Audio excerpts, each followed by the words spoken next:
Fala pessoal, beleza?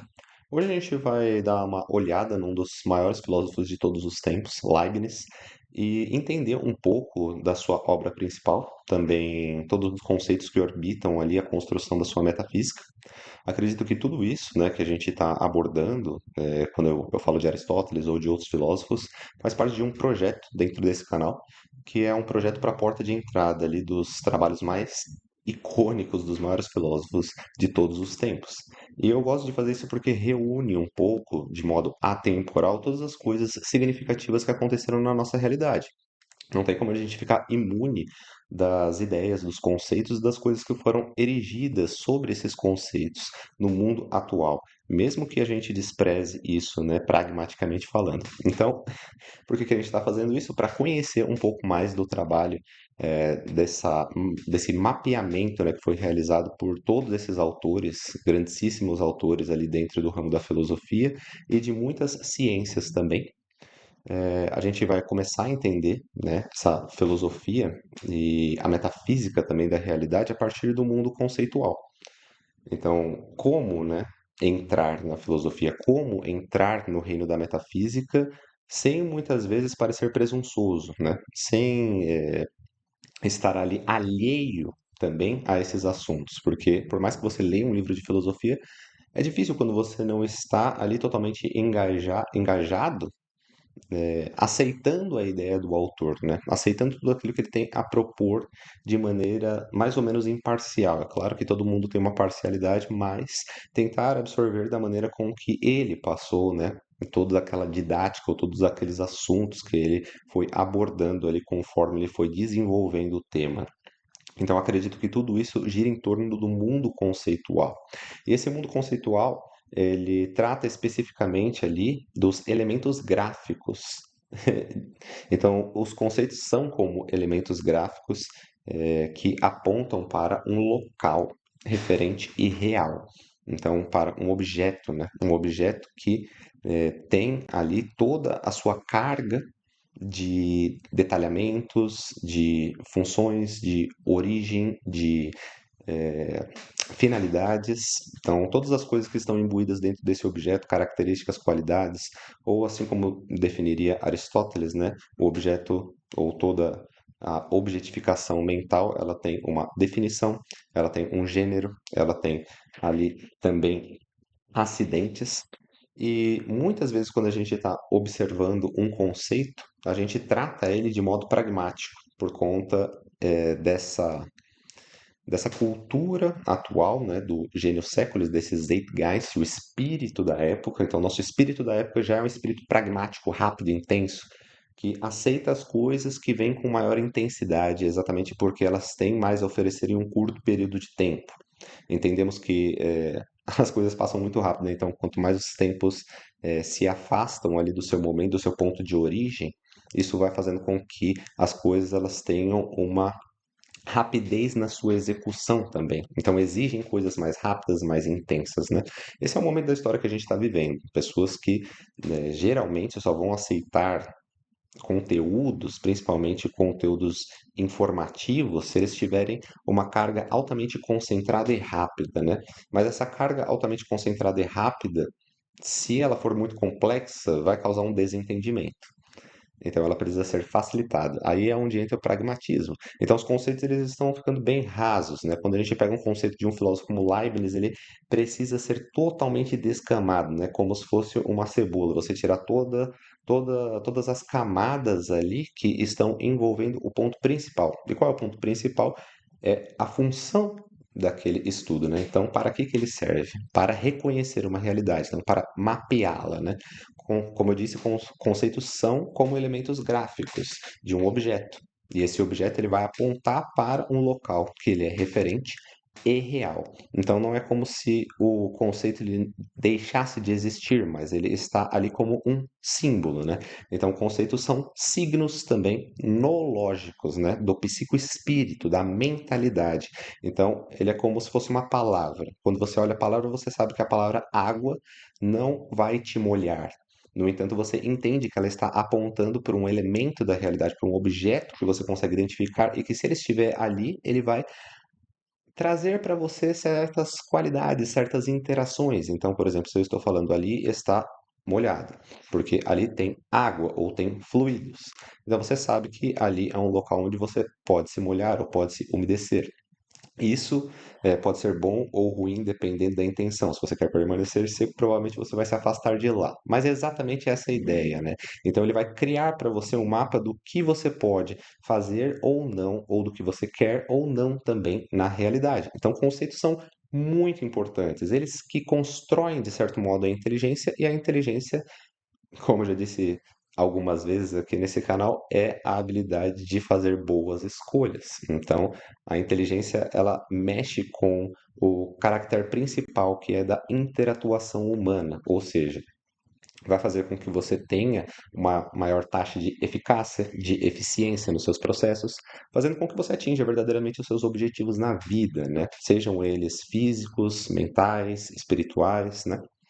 Então, tudo isso, morais, muitas vezes as pessoas não querem se contradizer dentro, da sua linha de existência, querem falar exatamente aquilo que fazem na realidade. Algumas pessoas não se preocupam com isso, mas isso traz dignidade ao ser humano também, né? Executar aquilo que fala, ou falar somente aquilo que faz, de fato, na realidade. Então, isso entra num aspecto da verdade também. Então, observar essa verdade, saber identificar esses conceitos, aplicar a inteligência, tomar essas decisões, tem tudo a ver com o mundo dos conceitos. Quando não são bem trabalhados esses conceitos, não só você não entende a realidade, porque você não entende os mapas que foram construídos para essa realidade, os símbolos expressos, mas você também não consegue expressar a realidade que está dentro de você. Então você tem maior dificuldade de expressar sentimentos, ideias que vieram a você. Tudo isso faz parte ali de uma construção do ser. Então, quanto mais você vai evoluindo, né, esse mundo conceitual e conseguindo fazer uma conversão de teoria à prática e prática à teoria, as coisas elas vão se facilitando, né? Então, o que eu posso dizer é que a conversão de teoria e prática está totalmente vinculada a essa eficácia e eficiência. Vou dar um exemplo. Se você observa um local, pode ser um local socialmente engajado, né? Então, uma igreja, uma escola, um trabalho ou mesmo um evento, né? Você sabe que dependendo do local você tem uma conduta diferente que vai se adequar melhor àquele local, porque aquele local exige também algumas condutas da sua do seu próprio ser, né? Você não vai agir exatamente como você age num evento de entretenimento, como você agiria num local tão moral quanto seria a igreja, ou no local que exige que você seja ético, talvez não muito moral, mas sim ético, como o trabalho, ou como uma escola, ou como uma faculdade. Então, locais onde socialmente você precisa estar cumprindo algumas demandas. Tudo isso mostra que se você souber identificar o local, souber identificar uma pessoa, souber identificar um contexto, você vai saber melhor agir naquele contexto. Você reconhece o mapa e navega nele, né? Então, reconhecer essa realidade tem a ver com um dos conceitos e também poder, né, criar a sua própria versão, né, do que você entende da realidade ou até mesmo construir coisas na realidade, né? É, faz parte da teoria convertendo-se na prática. Então, imagine o seguinte, você cria um mapa, né? Um mapa do quê? De um prédio, é chamado de planta.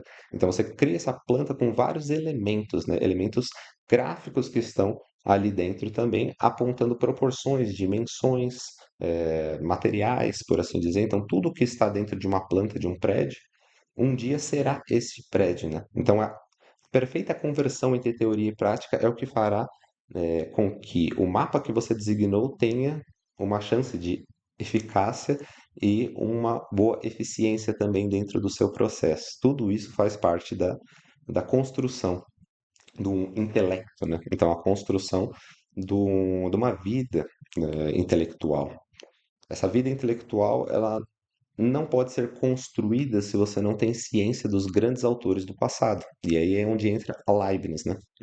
A gente vai ver o princípio da construção esquemática da metafísica do Leibniz, com o texto, né, dele, Monadologia. Inclusive, eu tenho aqui em mãos uma versão impressa, né? Então, Gottfried Wilhelm Leibniz.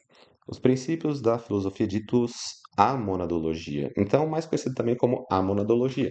Essa tradução eu não gosto muito, ela foi feita pela Marilena Chauí, então eu não tenho um apreço, no entanto, está uma tradução ok. Eu peguei uma tradução do espanhol, né, para emitir aqui para vocês, e também bati com a tradução no próprio francês, apesar de não ser uma língua que eu tenha total habilidade ali, né? Então, eu não sou muito hábil dentro do francês, no entanto, consigo entender ali os radicais. Então, isso me permite fazer comparações ali com a própria tradução que foi feita na língua espanhola, né, que eu já tenho um pouco mais de familiaridade. Acho que tem muitos autores que escrevem em espanhol ou que foram feitas traduções para o espanhol. Então, se você não souber ler em espanhol, isso vai dificultar também encontrar alguns autores ou alguns livros muito fundamentais. Por exemplo, Maximilian Beck, né, que só tem uma tradução para o espanhol e não teria um outro livro ali para você encontrar, porque não tem traduções. Agora, tem traduções livres, né? Você pode navegar na língua nativa, mas eu acredito ser um pouco mais difícil para quem não tem essa experiência. Então, trazendo para vocês aí essa tradução mais fidedigna, que também é meio que uma tradução livre, que eu realizei aqui. Eu vou trazer os três primeiros parágrafos desse livro, A Monadologia, né? Então, só para que vocês entendam melhor, a mônada ela é um conceito. Esse conceito ele vai apontar para nós algo na realidade. Da onde vem essa palavra mônada, né? Vem de monos, ou seja, um só. Então esse um ou essa mônada é algo que representa uma coisa só. Ele vai estabelecer o conceito para nós de unidade, ser ou ente.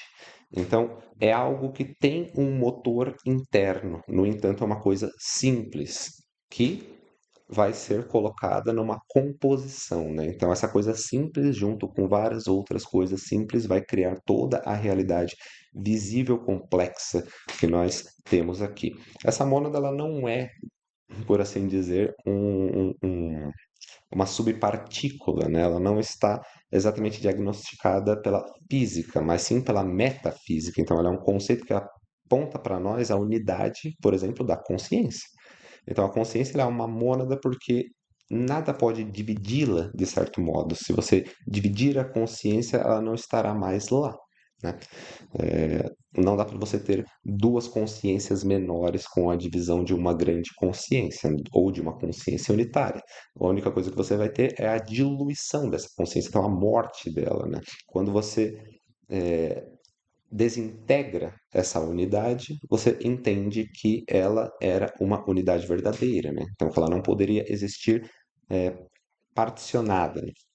Então, ele também vai começar nesses três primeiros parágrafos matematicamente a construir esse objeto, né? Pois, né, ele depende de uma intelecção para ganhar o seu sentido teleológico, na realidade. Então, para você teleologia, né, de finalidade, então o estudo da finalidade. Então ele vai ganhar seu sentido, né, em termos de finalidade para a realidade que a gente vive, né? Qual que é a função dele na nossa existência? Ele vai ganhar esse sentido por conta, né, da onde a gente vai aplicar isso, né? Então, para estudar, por exemplo, da mesma maneira que eu falei aqui para vocês, que um ser, ou que uma mônada, ou que um ente, não podem ser divididos ou caso contrário, isso causará, né, a desintegração desse ser. Então, por exemplo, você não pode cortar uma parte essencial do ser, porque efetivamente ele vai ter a sua morte, né? Principalmente se ele está ancorado dentro de alguma esfera, como a esfera física, né? Então, se você corta uma parte muito essencial de um ser, ele morre. É exatamente por isso que ele pode ser considerado como uma mônada, um organismo que depende de uma unicidade, né? Partes de extensão desse ser podem até ser lapidadas de certo modo, porque não caracterizarão ali a dispersão total daquela unidade, né? Se tornará uma unidade adaptada, por assim dizer. Então a mônada ela depende única e exclusivamente de uma unicidade, né? de uma correlação dessa unidade para com outras unidades. Então, entendendo isso, eu sei, é um pouco complicado, né, tudo isso que eu acabei de passar, mas entendendo isso, os seres que eles são autoconscientes, como nós, seres humanos, eles vão entender que não somente eles têm esse sentido do objeto, né? Então, que eles são percebidos como uma coisa unitária que não pode se dividir, mas que, além disso, eles também têm o seu sentido, né, na percepção do que eles são, né? Então, eles estão no estado presente de vir a ser. Então, o ser humano ele está em constante vir a ser, não pode ser ali, né? Inclusive, eu nem utilizo muito essa conceituação heideggeriana, né, de vir a ser, mas ele é um constante estado de fluidez, né? Uma fluidez metafísica onde não se sabe exatamente se o físico é tudo o que é compreendido dentro dessa dialética do ser, né? Então, é, mesmo que os cientificistas eles queiram afirmar para nós de que a matéria é tudo, né? E que ela organiza a nossa mente, na verdade é muito pelo contrário, né? Aparentemente, ela tem um sentido que iniciara antes do nosso nascimento e prosseguirá após a nossa morte, cujo estado intermediário é exatamente esta materialidade que a gente vive, né? Então, é melhor que a gente entenda esses conceitos para que a gente não tenha também medo, né, dos aspectos que advêm do pós-vida, né? Isso é aprender a morrer, né? Então é Platão puro, por assim dizer. Vamos entrar no conceito da mônada. Esse conceito da mônada também é um conceito, de certo modo, um tanto idealista. Então vai até convergir ali um pouco em termos do Platão, porque ele está colocando formas perfeitas e ideais que elas funcionam se você encaixar as coisas reais dentro delas e adequá-las, né? Então, por exemplo, nesses três primeiros parágrafos ele vai designar para nós quais são as qualidades principais desse objeto conceitual que ele diz para nós ser a mônada. Então, primeiro ele diz para nós, a mônada da qual falaremos aqui nada mais é do que uma substância simples que entra nos compostos.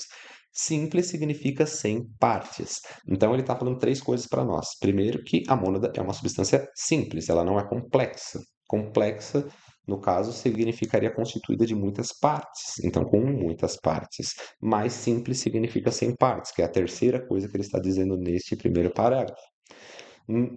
De maneira intermediária, ele diz que as coisas simples estão dentro das coisas compostas, né? E não o contrário, muitas vezes. Mas isso será estendido com a ideia do ente, né? Mais à frente. É claro que ele não vai expressar isso nos três primeiros parágrafos. Então, abaixo ele diz também: é necessário, porém, que existam substâncias simples, posto que há compostos, pois o composto nada mais é do que um amontoado ou agregado de coisas simples. Então, se você está vendo coisas complexas, é óbvio que elas são compostas de simplicidades. Essas simplicidades são quase como dialéticas de qualidades e funções, né? Então, imagina que o ser é constituído de células. Cada uma das células parece que tem uma vida autônoma. No entanto, elas não têm essa vida autônoma se elas não estiverem conectadas dentro de um tecido, por exemplo.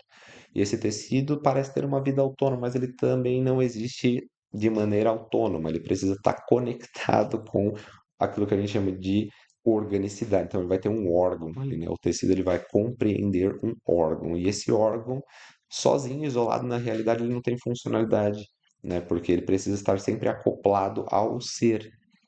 Então, se ele estiver acoplado ao ser, ele dá sentido ao ser, e o ser por si só, dentro dessa dinâmica de elementos compostos, adquire uma suma simplicidade, né? Então, o ser por si só é simples, porque ele atua, ele age, sem precisar pensar em todas as suas partes, mas todas essas partes, de um modo bem complexo, constituem, né, a simplicidade do seu agir. Então, um simples andar humano pode ser tão complexo, mas a gente faz parecer simples, né? O bebê, ele não sabe que isso é tão simples, então por isso ele demora um pouco para aprender a andar.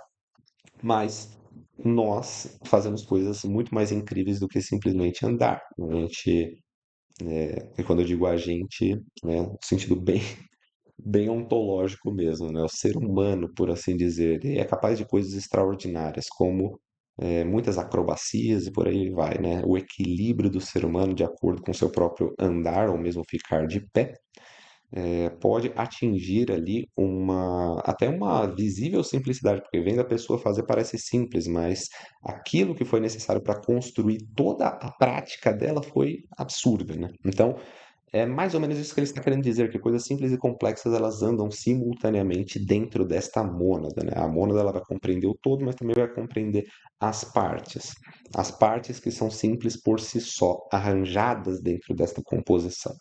Então, por último, ele diz para nós aqui no terceiro parágrafo: ora, onde não há partes, não há extensão, figura ou divisibilidade possível. Então, se você tem uma mônada, você não pode dividi-la em partes. Isso vai acabar entrando num dilema aqui para nós.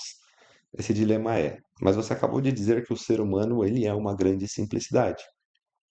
Então, ele não pode ser composto de células porque são outras coisas, né? Então, isso indica que ele é complexo. Mas o ser humano, ele não é simples na escala física, ele é simples na escala unitária do seu ser, né? O ser humano não é somente o corpo que está se movimentando, o ser humano é também a sua mente, a sua vontade. Ele é todas as coisas que envolvem, né? Todas as relações que fazem com que ele esteja ancorado nessa realidade. Então ele acaba até criando extensões dele mesmo nessa realidade, fazendo com que sejam partes da sua própria vontade, da sua memória, das obras que as obras que ele produziu pode ser uma parte dele também, uma extensão. Então essa extensão ela está como uma integração total desse ser e não somente com a parte física. Na parte física, o ser humano é extremamente complexo e ele é composto de coisas muito mais simples, né? Então, a fisicalidade ela é difícil de determinar o que é a mônada da fisicalidade, né? Mas se a gente estiver falando de metafísica, o ser humano ele é uma mônada, né? E ele finaliza dizendo: e essas mônadas são os verdadeiros átomos da natureza, e, em uma palavra, os elementos das coisas. Então, a gente vai poder observar aqui que ele está dizendo que é indivisível mesmo, um átomo, né, que não pode ter tomos, ou seja, que não pode ser dividido.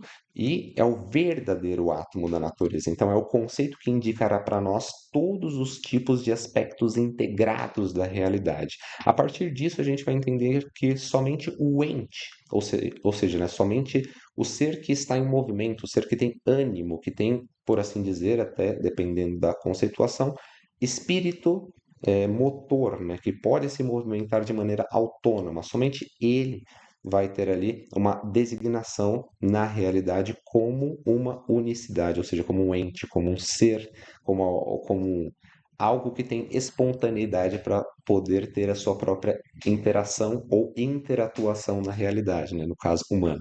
Então, o ser humano ele tem uma interatuação, ele mesmo atua, e por si só ele tem a memória e tem também as designações futuras, os seus planejamentos. Então, ele vai aplicando esses planejamentos na realidade e extraindo disso taxas de eficácia e eficiência, né? Então, por isso ele interatua na realidade. Então, o ser humano, por si só, ele vai ser um átomo ali. Cada um dos seres humanos, a individualidade humana faz com que haja uma originalidade humana também. Isso vai designar não somente no ser humano, mas também em objetos, a particularidade dos objetos que eles são é, eles por eles mesmos. Então, se você divide o objeto ou se você descaracteriza de qualquer modo aquele objeto, ele deixa de ser ele mesmo.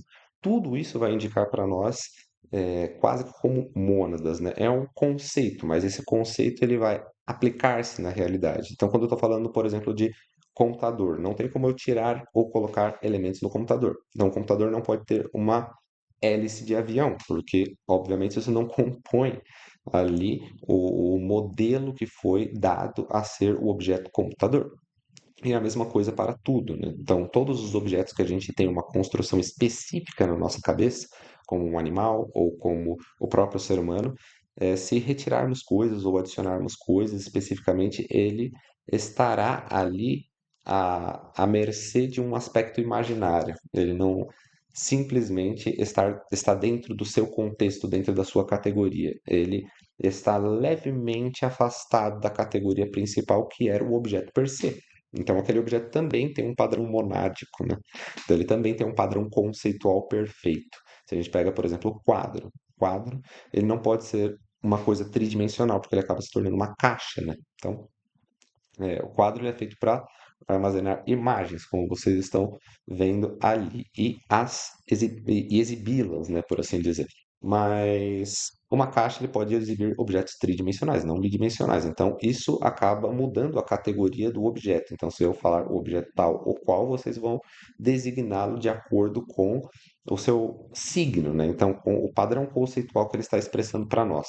Dentro disso, na realidade, quase todas as coisas elas podem ser consideradas como mônadas ou como coisas por si só, mas nenhuma delas será um ente. Então, poucas coisas entram dentro dessa categorização de modo mais filosófico, né? Então, de modo mais acertado dentro da linha de raciocínio que Leibniz está querendo estabelecer para nós. Então, se vocês souberem desses conceitos que eu acabei de passar, facilmente vocês vão começar a tirar conclusões ali bem simples, né?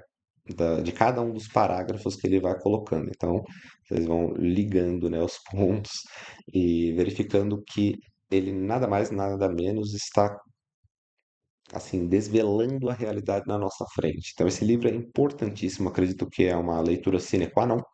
Ele também só, relembrando aqui, menciona a Teodiceia, né? Então, nesse primeiro parágrafo, no finalzinho, ele diz Teodiceia, parágrafo 10. Então, esse Teodiceia é um livro que eu também considero uma leitura indispensável, né? Ensaios de Teodiceia sobre a bondade de Deus, a liberdade do homem e a origem do mal, por Gottfried Wilhelm Leibniz, né? Então, ele está falando aqui, ele está fazendo, né, na verdade, uma defesa a todos esses aspectos, né? A infusão do mal no mundo, mas além disso, e sobre isso, né, a bondade de Deus e a liberdade do homem. Então, o homem tem liberdade para fazer ali a sua escolha entre seguir a bondade de Deus ou, por assim dizer, também permitir a maldade infundida no próprio mundo a partir dessas mecanicidades da matéria. Não vou entrar muito nessa linha de raciocínio, mas é, Teodiceia, né? Então, Theo Dix, né? Então, Dix, justiça e Theos, Deus.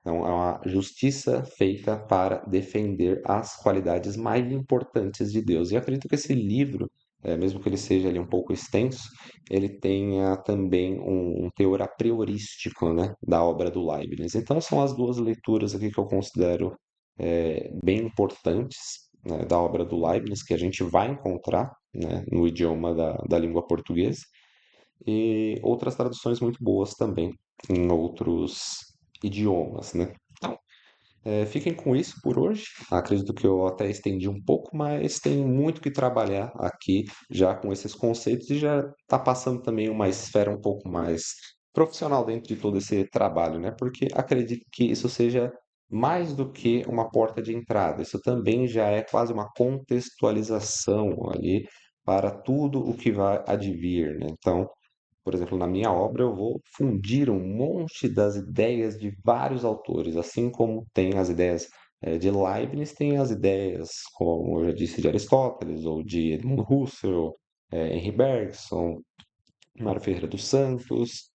Muitos filósofos ali estão contribuindo, não só filósofos, cientistas. Então, para entender verdadeiramente quais são os conceitos mais refinados da realidade que estão por aí no momento, precisa-se ter todo esse intercâmbio. Então, vamos seguindo mais ou menos nesse padrão e a gente consegue ali estabelecer pelo menos uma base para o entendimento dessa obra que eu tenho apresentado e das outras que eu ainda estou para apresentar a vocês, né? Então fiquem atentos às novidades, aos shorts também que estão bem divertidos e